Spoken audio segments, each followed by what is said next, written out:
इस कैटेनरी के video number 4 में हम कुछ और रिजल्ट डिराइव करेंगे और उस रिजल्ट पे बेस्ड क्वेश्चंस को हम वीडियो 5 में देखेंगे।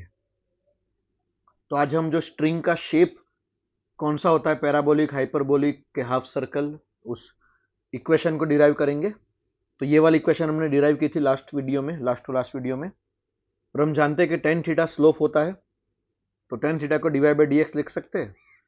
तो differential of D Y by D X is D square Y by D X square into D X, और इस साइड एस लैम्बडा जी हमने एज इट इज कॉपी किया हुआ है। ठीक है, अब ये चीज ये कैसे हुई वो समझने के लिए यहाँ पे मैंने कुछ लिखा हुआ है, एक बार उस पर देख लेते हैं। तो अगर मैं इस टर्म को ऊपर नीचे dx से मल्टीप्लाई डिवाइड करूं, तो ये वाला जो टर्म है वो dy बाई डी एक्स का डिफरेंशिएशन है, जो डबल डिफरेंशिएशन हो जाएगा।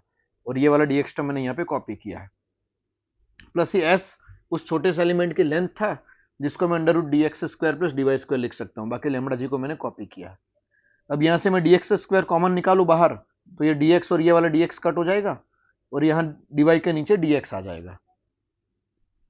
अब मैं अगर dy बाई डी एक्स को एक कांस्टेंट मतलब कोई वेरिएबल t मान लेता हूं, तो ये उस dy बाई डी एक्स का डिफरेंशिएशन मतलब t का डिफरेंशिएशन हो जाएगा। यानी यहाँ पे हो जाएगा k dt by D X, और यहाँ पे dy बाई डी एक्स की जगह t रख दिया मैंने, तो t का स्क्वायर आ जाएगा। अब इस टर्म को नीचे ले जा रहा हूँ dt के साथ इंटीग्रेट करने के लिए, और dx को सामने ले जा रहा हूँ। तो ये वाला जो इंटीग्रेशन है वो इंटीग्रेशन का फॉर्मूला ये है, साइन हाइपरबोलिक फंक्शन का जो इनवर्स है उसका इंटीग्रेशन होता है। साइन हाइपरबोलिक एक साइन जैसा ही एक फंक्शन है जिसका शेप थोड़ा सा अलग होता है। और मेरे पास लिमिट क्या है, तो कैटेनरी में हम पहले से ही वीडियो के पार्ट 1 से बॉटम पॉइंट को ओरिजिन बोलते आ रहे।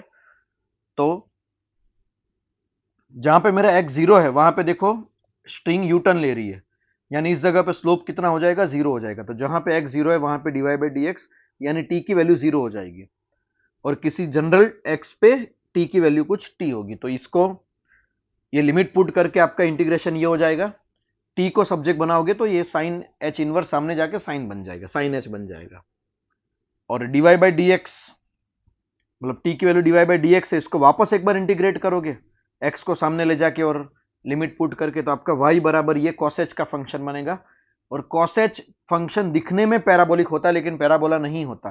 वो cos h अपने आप में एक फंक्शन है, जैसा सर्कल है, पैराबोला, हाइपरबोला, इलिप्स है, वैसा cos h भी अपने आप में एक फंक्शन है। तो किसी भी स्ट्रिंग को अगर ऐसे हैंग करेंगे तो उसका शेप cos h वाला बनेगा, अगर मैंने बॉटम पॉइंट को कंपलसरी ओरिजिन माना है तो। अब दूसरा मुझे एक जो रिलेशन निकालना वो ये है कि अगर बॉटम पॉइंट पे टेंशन k है और यही टेंशन किसी भी पॉइंट पे हॉरिजॉन्टल कंपोनेंट होता है जो कांस्टेंट रहता है, तो बॉटम पॉइंट से y हाइट पे और l लेंथ पे टेंशन का फॉर्मूला क्या होगा ये मुझे निकालना है।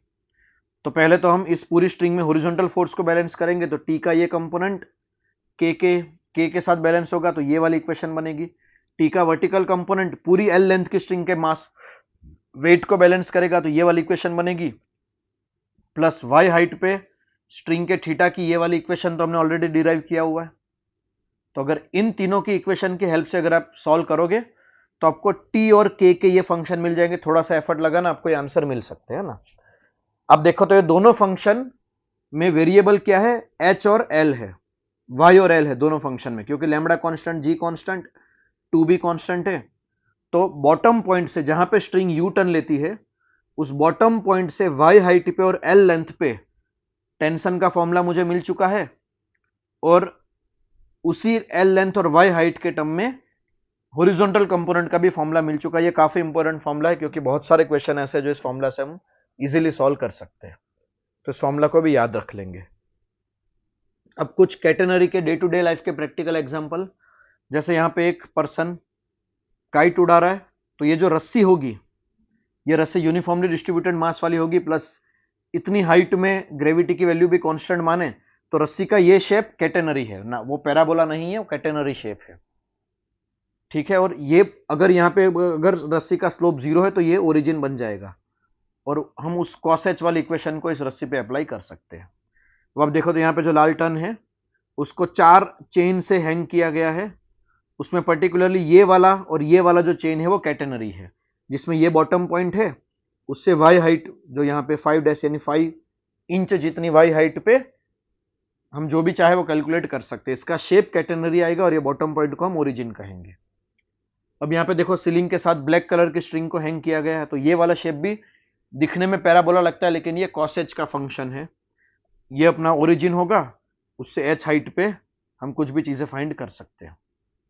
अब ये एक इंपॉर्टेंट केस है, पेड़ के साथ एक ब्लैक कलर की रस्सी को हैंग किया है और एक पर्सन इस रस्सी को खींच रहा है।